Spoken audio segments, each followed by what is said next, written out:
Cybertron Weekly is your central hub for everything Transformers.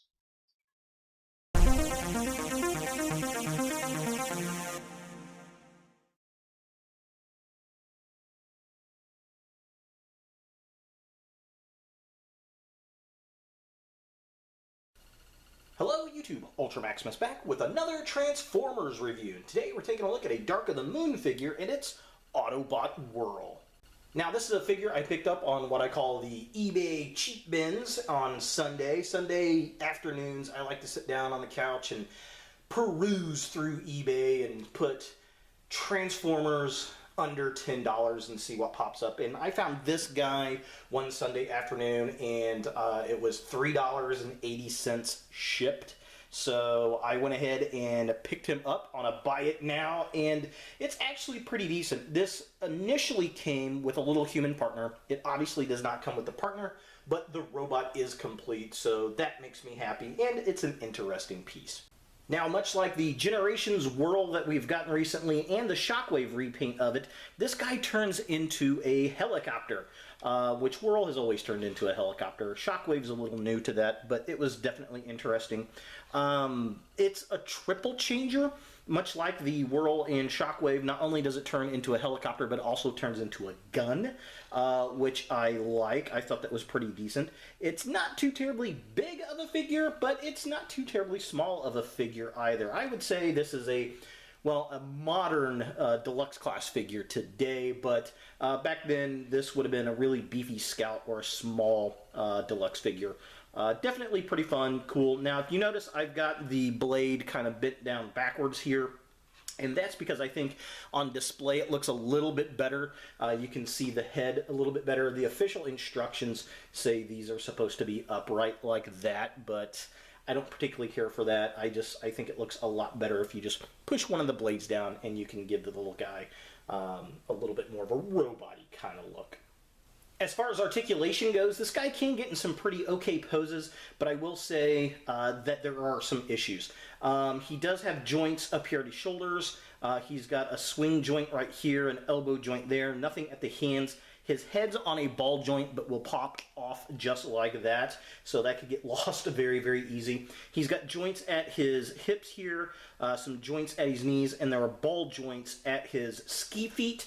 Again, those can pop off very, very easy, and those ball joints are very weird. There's a point where they just kind of flip inward really quick, and I'm not particularly sure why. And really, that is about it as far as what he can do articulation-wise. So here we have a close-up of Whirl, and looking at the head sculpt, it's not too terribly bad. I like kind of the helmeted look. A lot of clear blue plastic in the face sculpt because, well, he's got a headlight on the back of him, and it does light up really well. I do like that. He suffers from a lot of kibble hanging off of the back with that helicopter blade, but what are you going to do? It'd been nice if that blade could fold up a little bit differently, but it also functions as another mode in the gun mode, so I can see where that did not happen. But I do like the big silver chest plate they got going on the chest. That definitely looks very Whirl-like to me. So taking a look at the midsection, he's got his Gatling guns on his arms, which looks really cool. Nice big bulky chest. I'm definitely digging that. I like the orange paint picks on the brown. It's definitely a different color for Whirl. It's more militaristic, desert type colors, and that's not a bad thing, considering, you know, the movies were meant to be in the real world, and a light blue helicopter would look kind of funky. But it would have been nice to get a G1 style color deco out of this guy. Maybe we'll get one in the future. It's definitely not a bad looking little robot sculpt. And then taking a look at the bottom of the robot with the legs and the feet, I think this is the weakest point of this guy. He's got these giant ski feet. If nothing else, they should have made it so those collapsed or folded up to be more foot-like. He just looks like he's going to go on a ski trip. I like the red paint picks on the sides of the legs and the white kneecaps. That's an interesting choice. It kind of breaks up the brown and the black. It all looks really, really good together. And, you know, I like how the missiles fold back on his legs, and there's really no hollow parts. The back of the legs are very solid, and that's something you just don't see in modern Transformers today. For size comparison, Here we've got the Dark of the Moon Whirl with the Robots in Disguise 2015 Bumblebee Warrior class. And as you can see, in a modern era, I mean, it is about a deluxe size. The Warrior class is the RID Deluxe. And yeah, I mean, it looks so small until you compare it to another figure of today's age, and you just kind of wonder, really? Is that really that size? So definitely kind of interesting.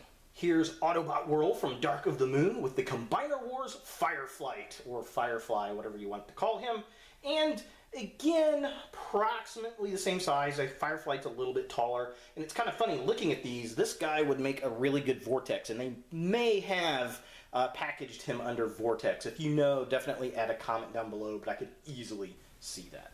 And here we have Whirl in his helicopter mode, and it's okay. I mean, it works. It's got the little spinning propeller, and his propeller spins really, really well. I do like it. I think the back part here is a little stubby. You know, this, of course, was his arms that kind of fold out, and we get the rear blade there. It could have been a little bit longer, but it is what it is. This is supposed to be like, this really reminds me of like a G.I. Joe type of vehicle where, of course, he's supposed to have his little human partner sitting inside there, and it reminds me of something Cobra would use attacking the Joes in G.I. Joe colors, actually, which is kind of strange. But this would actually be a fun repaint and redistribute with a Cobra figure. I think that would be really, really fun. But overall, I mean, the detail's not too terribly bad. Just kind of a close-up here. It's funny, in the instructions, this looks like it's supposed to be a clear plastic, and it turned out silver in the final run. There are some issues with this mode.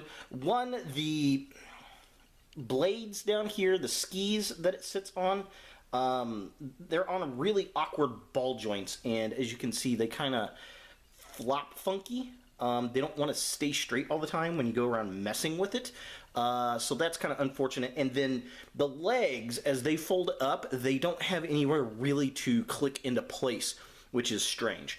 Then we've got these Gatling guns, and as you can see, they're mounted on the missiles on his arms, which is a bit unfortunate. However, what you can do, if you're so inclined, you can pop those off like that, and there are spots up here that you can connect them to. So you've got the bar that they're connected to when he's in robot mode, and then there's pegs right here. And what I have discovered, if you really wanted to, you can spin the ball joint here, and then you can either connect it here so that you've got the Gatling gun like that, which looks pretty cool. It hides the gap, the plastic gap piece in there really well, and it's below the blades, so it misses it. Doesn't miss my thumb, but it misses the gun. Or if you wanted to, you can slide this in here like that, and then you can have the guns kind of swivel out or even go forward a bit, but you can get kind of a side attack cannon going on, which is pretty fun. I do like that a lot. For size comparison, here we have Whirl next to the Combiner Wars Wind Charger figure, so as you can see, it's a lot larger than this smaller scale toy. Here's Autobot Whirl next to a Chug Prowl, and as you can see, it's roughly about the same size. There's a lot more plastic in this, obviously, than this one, but in vehicle mode, I think this kind of expands out a little bit more. And of course, it's a lot hollower because you've got to fit a little human figure in there, so definitely kind of interesting. It's not too terribly small of a figure, but it's also not too terribly large of a figure. Now, much like the Generations Whirl and the Shockwave figure, this guy does have a Gerwalk mode. It's a small one, but it's there. And this one's actually kind of fun in the fact that you could have your human partner riding in there. I think it would be a very fun play gimmick, obviously, for kids to be able to go from helicopter mode into this kind of mech Robotech style mode. The little blade still works there, which is very cool. And actually look really cool if you had like G.I. Joe and Cobra figures that could do that as well. Obviously his arms come out, and then I put the Gatling guns slung underneath. It's just kind of fun. It's not very big. It's a bit goofy, but it's something that you can do, and it adds to the play value. Definitely pretty fun. I like it. And I think kids would have a lot of fun with it. Again, this is nowhere near official, but you can do it just like you can Whirl and Shockwave. And just like the Generations Whirl and Shockwave, this guy does have a weapon mode, and it's not supposed to actually sit up like this. I bent the arms back a little so it can kind of give a cannon style mode. I think this is supposed to, according to the instructions, it looks like it turns into a gun for one of the larger Dark of the Moon figures. However, if you don't have one or you just want it to be a standalone, you can set it like this so that the little human partner can sit in it and use it as a weapons platform, which actually works pretty well. I like it. It looks nice. For what it is, I guess. You got to find the right balance for the gun piece. To show you the official mode, you're just going to flip this upright all the way, and this is the gun. So yeah, I mean, it's okay. It's not too terribly bad. It's interesting. I like how the helicopter blades have connector pins that connect together. It actually still spins, but it makes one kind of cohesive barrel. So that is pretty cool. I do appreciate that. But yeah, kind of interesting that they did that. Again, a lot of play gimmicks for this toy, which is very nice. I do like that. I think that's impressive. Let's see if we can get this guy to balance. There he goes. Yeah, I mean, it's pretty cool. It's pretty neat that they give the kids a lot of options with this toy, and it's worth the money, I think, in my opinion. So is Autobot Whirl from Dark of the Moon a figure that you want in your Transformers collection?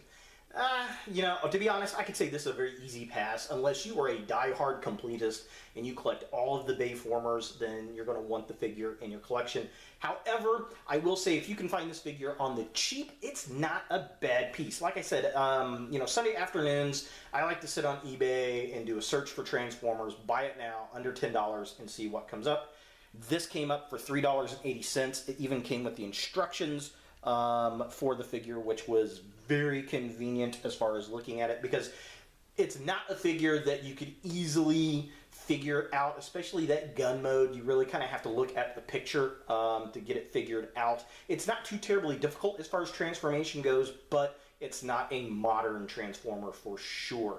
You know, the overall play gimmicks, I really like. I like the fact that it came initially with a little human figure to go in there. I liked the idea of it having a Gerwalk mode, even though that's not an official you know, mode. And then it's got the cannon mode, the gun mode, and how a larger leader class Transformer could hold it and use it. I think that was kind of fun and kind of cool. So a lot of really good play gimmicks on this toy, and if you can get it cheap, it's definitely not a bad figure, but it's not the best figure out there. For what I paid for it, I was very, very satisfied with it. And as I said earlier, I think this figure and probably a couple others similar would be a lot of fun if they repainted these in G.I. Joe and Cobra colors and took the human partners and modified them for Cobra soldiers or G.I. Joes. I think that would be a really nice kind of combination of the two franchises together. So yeah, all in all, I can't complain about the figure. I like it. It's fun. I would never seek it out individually, but coming across it on Evil Bay at a very cheap price, shipped, I couldn't resist. So it made for good review fire. So there he is, Autobot Whirl from Transformers Dark of the Moon. Hey guys, thanks for watching. If you like this video, thumbs it up. If you hate this video, thumbs it down. To watch more Ultra Maximus, click on the links to the right. Don't forget to subscribe and share. And as always, look for more videos in the future.